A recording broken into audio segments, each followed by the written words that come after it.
성령께서 함께 하시면. 고린도라는 도시는 바울이 2차 전도 여행 때 방문하여 장기간 생활했던 도시입니다. 브리스길라와 아굴라라는 사람들과 함께하며 천막 만드는 생업도 하면서 하나님을 전하는 사역을 했던 곳이 고린도라는 도시예요. 그러다가 다른 지역에서 온 실라와 디모데를 거기서 다시 만나고 동역자들과 함께 본격적인 전도 활동을 하게 된 도시가 바로 고린도입니다.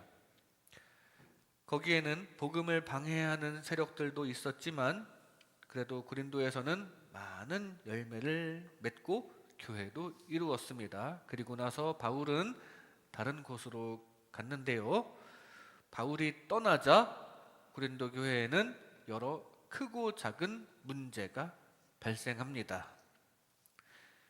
그 중에 분열이라는 문제가 심각했는데요. 이에 대해서 바울은 왜 내가 선포한 십자가의 도 하나만 믿으면 될 것을 왜 이 생각 저 생각을 거기다 갖다 붙이고 특정한 지도자를 내세워서 파당을 만들고 서로 분열되어 있느냐. 십자가 진리 앞에서 하나가 되라는 취지로 훈계하는 편지가 바로 고린도 전서입니다. 그러면서 바울은 고린도에 처음 왔을 때를 회상하면서 그때 오직 성령님의 능력만을 의지했었다. 당신들에게 처음 와서 전도할 때 인간적인 지식이 아니라 오직 성령님만 의지했었다는 것을 설명하는데, 그랬더니 바울 자신도 강해지고 또 성령님만 의지했더니 부흥이 일어났고 열매도 맺혔고, 성령님만 의지했더니 그때 주님께서 주신 믿음으로 지금 여러분도 이렇게 신앙생활하고 있는 것이니까, 그러니까 계속 그렇게 해주신 성령님만 의지하라는 권면의 말씀이 고린도전서 편지의 말씀이에요. 이 시간 이런 말씀을 나눌 때 이런 말씀을 우리에게도 적용할 필요가 있습니다. 우리에게도 그 말씀 적용하면서 성령님께서 함께 하시면 우리도 강해지고 우리도 부흥하고 또 믿음이 커질 것을 늘 깨닫는 가운데 점점 하나님과 가까워지는 하나님 나라 백성 되시기를 주님의 이름으로 축복합니다. 성령께서 함께 하시면 먼저 강해집니다. 오늘 본문 3절 말씀에 약했었다고 합니다. 내가 너희 가운데 거할 때에 약하고 두려워하고 심히 떨었노라.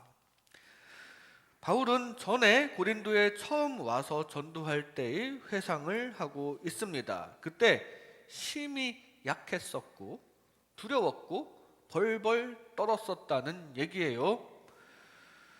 그때의 상황이 어땠냐면 바로 직전에 아덴이라는 곳에 있었습니다. 아덴은 지금의 아테네입니다. 그리스의 수도 아테네요.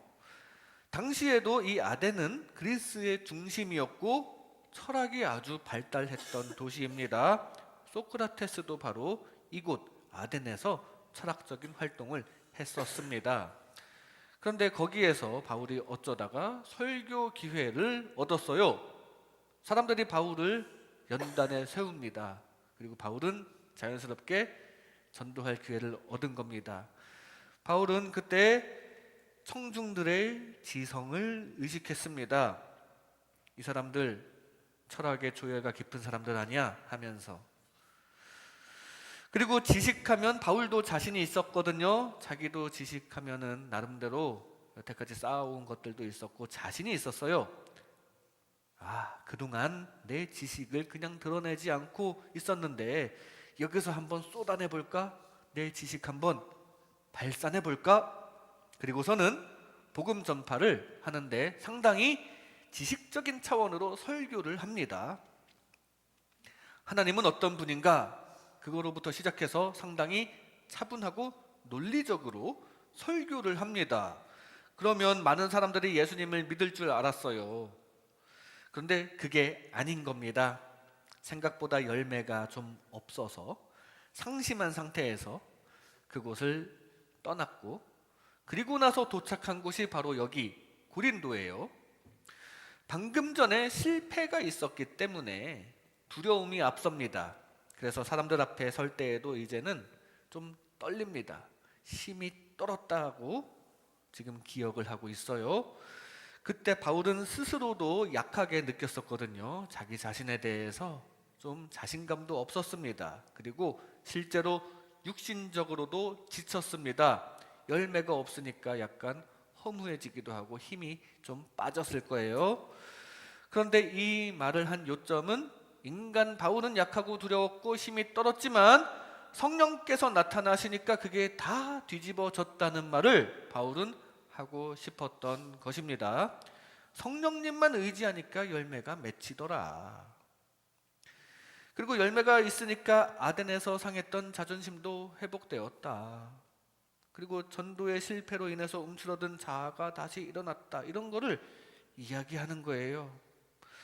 성령 충만한 바울에게는 또 좋은 사람이 붙었습니다. 바울은 육체적으로도 많이 지쳐 있었는데 이곳 고린도에서 성령님만 의지하니까 브리스길라와 아굴라라는 좋은 동역자를 만나서 생업도 함께 하면서 수개월 동안 편한 곳에 머무르면서, 그들과 함께 머무르면서 좀 편하게 지내면서 육신도 좀 회복이 되었습니다.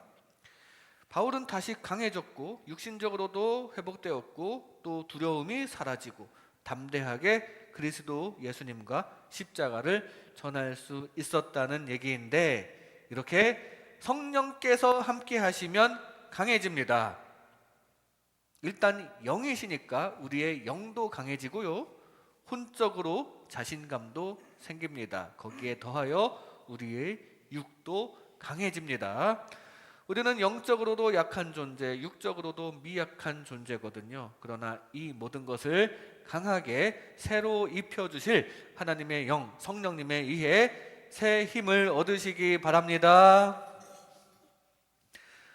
바울이 자아를 가지고 자기가 가지고 있는 헬라 철학을 가지고 인간적인 지식으로 아덴에서 설교했더니 열매도 별로 없고 심적으로도 지치고 자신감만 떨어지고 육적으로도 지쳤습니다. 그러나 똑같은 바울이 자아를 내려놓았을 때 성령님에 의해 강해졌다는 사실을 기억하시기 바랍니다. 우리도 소중한 자아도 중요하지만 전능하신 하나님을 늘 의지해야 합니다. 내가 혼자 할 수 있어도 하나님을 잊지 말고 주님의 손을 잡는 게 필요해요. 하나님께서 주신 은사를 써먹을 기회가 생겼을 때, 야, 이제 내 솜씨를 좀 뽐내볼까? 이런 생각보다는, 하나님, 이 솜씨를 주셔서 감사합니다. 이 능력을 주셔서 감사합니다. 이 은사를 주셔서 감사합니다. 찬양의 은사를 주셔서 감사합니다. 악기 연주를 할 수 있게 해주셔서 감사합니다. 요리를 잘 할 수 있게 해주셔서 감사합니다. 운전을 잘 하게 해주셔서 이렇게 하나님께 쓰임받을 수 있어서 감사합니다 하면서, 중요한 건 하나님께서 열매를 맺어 주시옵소서, 이런 기도하는 마음이 필요합니다. 아무리 내가 잘해도, 아무리 내가 연주를 잘해도, 내가 뭘 잘해도 열매 맺는 게 필요한데, 그 열매를 맺어 주시는 것은 하나님께서 하시는 거거든요. 제가 옛날에 작은 교회에 있었을 때 한 번은 그날 당일날 할 설교 자료를 소실했었던 적이 있습니다. 어떡하지? 뭐라도 해야 하는데 어떡하지? 하면서 성경 앞뒤를 뒤적여 보니까 혹시나 해서 끼워놨던 남의 설교문, 남이 쓴 설교문이 하나 있는 겁니다. 머릿속에 아무것도 없는데 그거라도 선포해야죠. 하나님께 맡기는 자세로 어쩔 수 없지만 하나님께 맡기는 자세로 그 설교문을 읽었는데, 아니, 끝나고 나서 어떤 권사님이 거기에 은혜를 받으셨다는 겁니다. 저는 망쳤는데 하나님의 은혜는 전달이 된 거예요. 열매는 하나님께서 맺어주신다는 사실을 기억하시기 바랍니다. 바울도 아무리 인간적인 지식을 동원해 봐야 하나님께서 맺어주셔야 열매가 맺힌다는 것을 깨달았고, 그래서 지금 성령의 나타나심을 강조하고 있는 중이에요. 전능하신 하나님의 손을 항상 잡으면서 주님과 동역하여 열매를 많이 맺으시기 바랍니다. 그리고 진정한 기쁨 많이 주어지시기 바랍니다. 또한 전능하신 하나님의 도우심을 받아 삶 가운데에서도 좋은 일들도 많이 생기면서 결국 영혼 육이 다 강해지는 하나님 나라 백성 되시기를 주님의 이름으로 축복합니다. 성령께서 함께 하시면 강해집니다. 성령께서 함께 하시면 다음으로 부흥이 됩니다. 부흥이 돼요. 오늘 본문 4절 말씀에 내 말과 내 전도함이 설득력 있는 지혜의 말로 하지 아니하고 다만 성령의 나타나심과 능력으로 하여, 실제적으로 전도가 되었다는 얘기입니다. 그래서 지금 당신들 고린도 교회에 당신들이 이렇게 공동체를 이루게 된 것은 그때 성령님께서 나타나셨고 성령님의 능력이 있었기 때문에 이렇게 된 것이다. 그때 부흥돼서 이렇게 우리가 모여 있는 것이다. 그걸 지금 말하고 있는 것입니다. 그런데 당신들은 지금 성령님의 능력은 뒷전이고 서로 갈라져서 바울파, 아볼로파, 베드로파, 그리스도파로 나뉘어서 지금 뭐 하고 있는 거냐? 사실 바울, 아볼로, 베드로, 그리스도 사실 다 하나인데, 하나의 십자가의 도로 귀결되는 사람들인데 왜 거기서 갈라져 가지고 그러고 있느냐는 거예요. 무슨 거기 인간적인 이해관계가 얽히고 설켜서 그렇게 됐느냐는 거죠. 지금 이 편지의 수신자도 교회거든요. 고린도 교회에 쓴 편지인데 교회라면 당연히 부흥을 꿈꾸게 됩니다. 고린도 교회도 마찬가지로 부흥을 꿈꾸고 전도를 했어요. 그런데 전도는 안 되고 도리어 교회가 네 쪽으로 갈라져 있기만 했는데 이거 부흥과 반대되는 방향으로 가게 된 것이거든요. 성령님은 뒷전이고 그저 인간 나름대로의 지혜를 가지고 어떻게 하려다 보니 다들 자기 지혜가 옳다고 자기 생각이 옳다고만 하니까 결국 타당만 나뉘게 되었습니다. 고린도 교회는 지금 부흥하지 않는 문제에 봉착한 거예요. 전도도 안 되고 오히려 생각들이 달라서 갈라졌는데 그게 갈라져 있는 모양을 보니까 더 부흥이 안 되죠. 이 문제를 해결하는 방법은 예전에 바울이 처음 와서 전도했을 때처럼 성령께서 함께 하셔야만 한다는 말씀입니다. 이렇게 성령께서 함께 하셔야 부흥이 됩니다. 성령께서 함께 하셔야 전도가 되고 또 교회가 하나 되는 사랑의 공동체가 되면서 더 큰 선한 영향력을 끼치게 되고 그러면 선교가 더 잘 되고 이게 다 성령께서 함께 하셔야 가능한 일임을 기억하시기 바랍니다. 우리 교회도 성령께서 함께 하시는 중에 큰 부흥의 물결 가운데 거하시기 바랍니다. 왜 성령께서 함께 하셔야 전도가 되냐면 전도는 영적인 문제이기 때문이에요. 그래서 바울이 아무리 세상적인 지혜를 가지고 설교를 했어도 열매가 별로 없었는데 이건 지식으로 할 수 없는 영적인 문제이기 때문에 그런 겁니다. 그리고 왜 성령께서 함께 하셔야 하나가 되냐면 분열이야말로 성령과 상극이기 때문입니다. 갈라디아서에 나오는 성령의 9가지 열매에 앞서서 열거된 육체의 열매들, 즉 성령을 거스르는 육체의 열매를 보면 음행과 더러운 것과 분쟁과 시기와 당 짓는 것 등등이 나오는데 다 죄 아니면 분열입니다. 나쁜 일 아니면 갈라지는 거예요. 이 갈라지는 것, 분열과 성령은 상극입니다. 지금 갈라져 있는 고린도 교회는 성령께서 안 나타나신 상태입니다. 그러니까 성령님을 모셔야 한다는 얘기예요. 성령님께서 딱 함께 하시면 분열의 영은 사라지고 사랑의 열매가 풍성해지는 가운데 서로 하나가 되고 결국 부흥하는 교회가 되는 것입니다. 우리도 성령님을 모시는 가운데 우리 교회도 하나가 되고 또 많은 열매 맺는 교회 되기를 바랍니다. 오늘 본문 내용을 보면 바울은 내 말과 내 전도함을 성령의 능력에 의지해서 했다고 고백하고 있습니다. 내 말과 내 전도함이에요. 전도는 물론이요, 내 말, 즉 일상적인 말들까지 성령의 능력에 의지했다는 얘기입니다. 삶 자체가 성령 충만이었어요. 그러니까 전도 사역을 할 때는 물론이요, 삶 가운데에서도 늘상 사람들에게 좋은 영향력을 끼친 것입니다. 그리고 그것은 결국 일상생활에 득이 되는 것입니다. 아무래도 나의 능력만으로는 온갖 변수가 많은 이 삶을 내 능력만으로 살아가는 것보다는 성령님의 능력이 있어야 승리하기 때문입니다. 나 혼자 힘으로 이 세상을 일구어 나가기에는 세상에는 만만치 않은 변수가 너무나도 많습니다. 세상 거의 모든 것이 다 내 뜻대로 안 되는데, 심지어 내 마음도 내 마음대로 안 돼요. 사람은 갑자기 우울해지는 경우가 있잖아요.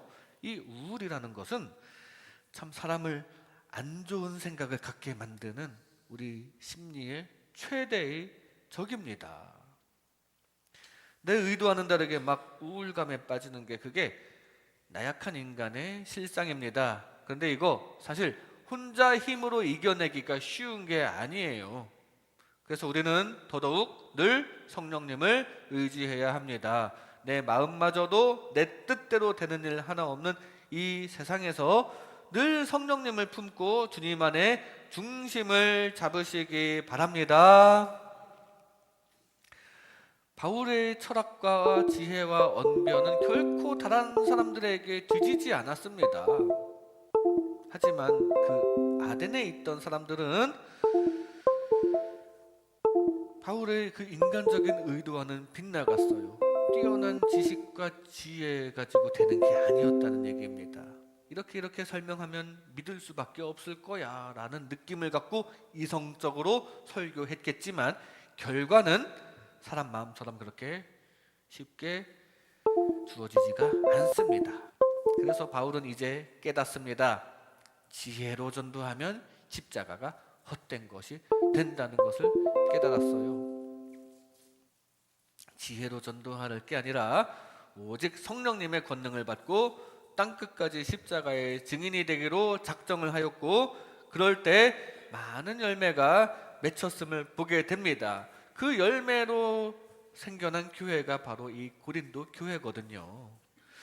우리도 가만히 있으면 내 머리만 의지하려는 습성이 있습니다. 그러나 늘 정신 차리고 하나님도 내 삶에 관심 있으시다는 것을 의식해야 합니다.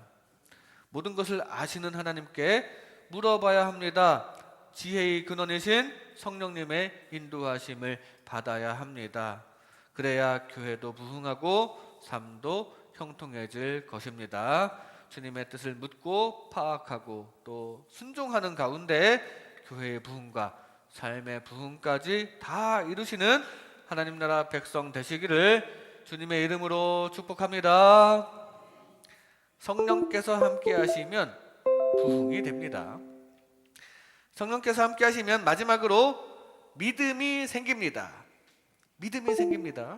오늘 본문 5절 말씀에 너희 믿음이 사람의 지혜에 있지 아니하고 다만 하나님의 능력에 있게 하려 하였노라. 바울은 지금 기존 성도들을 향해 신앙의 개선을 권면하는 중입니다. 기존 성도들이니까 믿음이 중요하다는 것도 알고 있고요.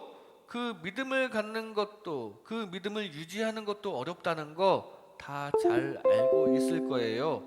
그래서 항상 믿음과 의심 사이에서 싸우고 있는 성도들도 있을 것입니다.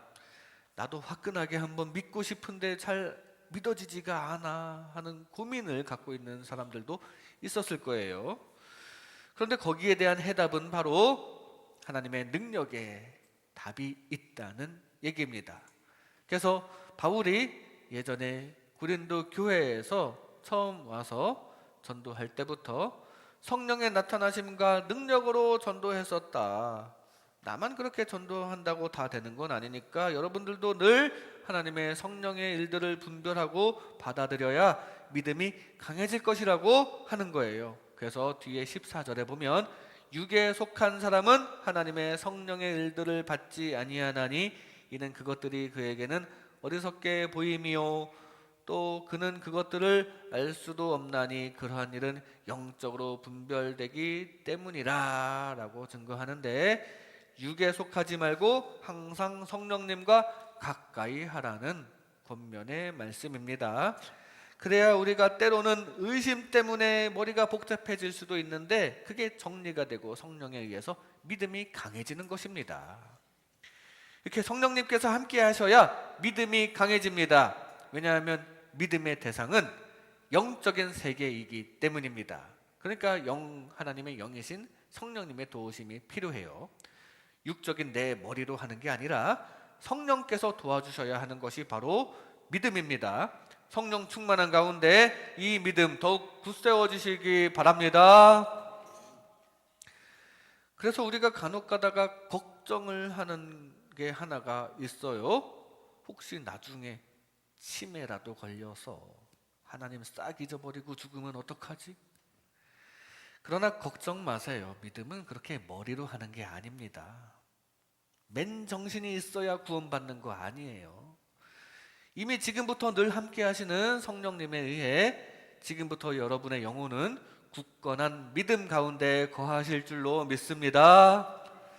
뒤에 8절에 보면 예수님이 진짜 하나님의 아들이시라는 것이 지혜라고 하는데, 당국자들이 그 진리를 알았더라면, 예수님이 진짜 하나님의 아들이시라는 것을 알았더라면 예수님은 십자가에 못 박지 않았을 것이라고 얘기합니다.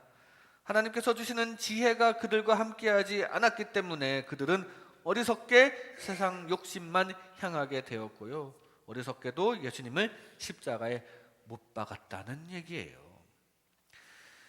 사실 예수님을 십자가에 못 박기 직전에 대제사장 가야바는 아마도 알았을 겁니다.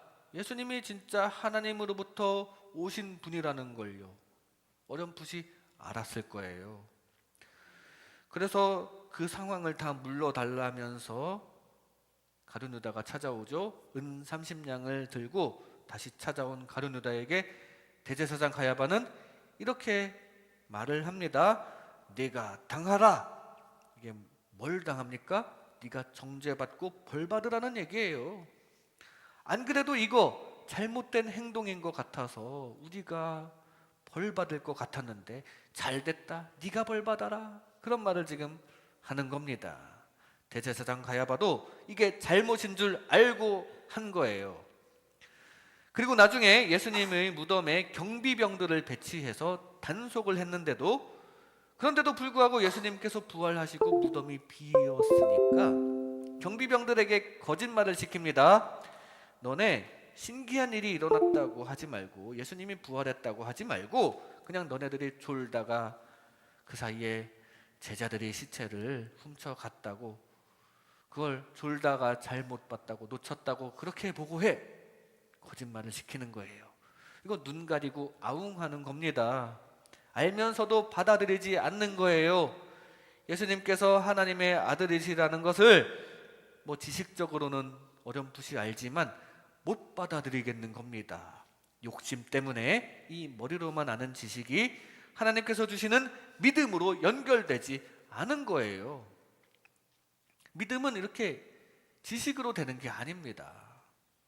마찬가지로 세상 지식으로 아무리 논리적으로 전도를 한다 한들 믿고 싶지 않으면 못 믿어요. 아무리 하나님이 계시는 것 같아도 세상에 푹 빠져 있기를 원한다면 교회로 발걸음을 옮기기가 어렵습니다. 믿음은 결코 지식 가지고는 되는 것이 아닙니다.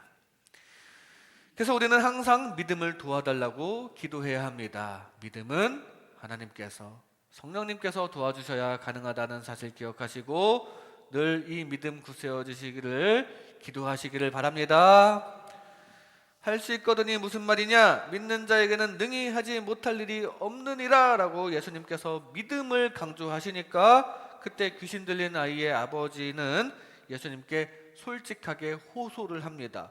주여, 나의 믿음 없는 것을 도와주소서라고 절규를 했는데요.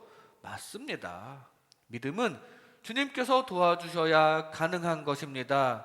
주님께서 도와주시면야 의심이랑 싸울 일도 없이 아주 쉽게 믿으실 수도 있어요. 그러나 주님께서 도와주시지 않으면 인간의 머리로서는 정말 믿기가 힘듭니다. 하나님의 도우심을 받아 성령님의 나타나심을 받아 믿음이 강해지시는 저와 여러분 되시기 바랍니다. 여러분 지금 예수님의 십자가 은혜를 믿음으로 받아들이고 있는 거 이거 쉽게 이루어진 게 아닙니다. 다 우리의 연약함을 아시고 도와주시는 성령님의 은혜가 반드시 있었다는 사실이에요. 분명한 것은 이 믿음 내 머리의 사고력으로 얻어내는 게 아니라는 거 기억하시고 내 안에 있는 이 믿음조차 주님의 은혜로 주어진다는 사실 기억하시고 그 은혜에 늘 감사하시며 그 믿음이 더욱더 굳세어지시기를 바랍니다. 그렇게 굳센 믿음 가운데 영원히 주님과 함께 하시기를 주님의 이름으로 축복합니다. 이 시간 성령께서 함께 하시면 이라는 제목으로 하나님의 은혜를 나눴습니다. 성령께서 함께 하시면 강해집니다. 전능하신 하나님의 영 성령을 의지하여 영육간에 강해지시기 바랍니다. 성령께서 함께 하시면 부흥이 됩니다. 지혜의 근원이신 하나님의 영 성령님의 인도하심을 받아 우리 교회도 부흥되고 여러분의 삶의 형통함의 부흥도 가득하시기 바랍니다. 성령께서 함께 하시면 믿음이 생깁니다. 우리의 연약함을 아시는 하나님의 영 성령님의 도우심을 받아 굳센 믿음 가운데 거하는 저와 여러분 되시기를 주님의 이름으로 축복합니다.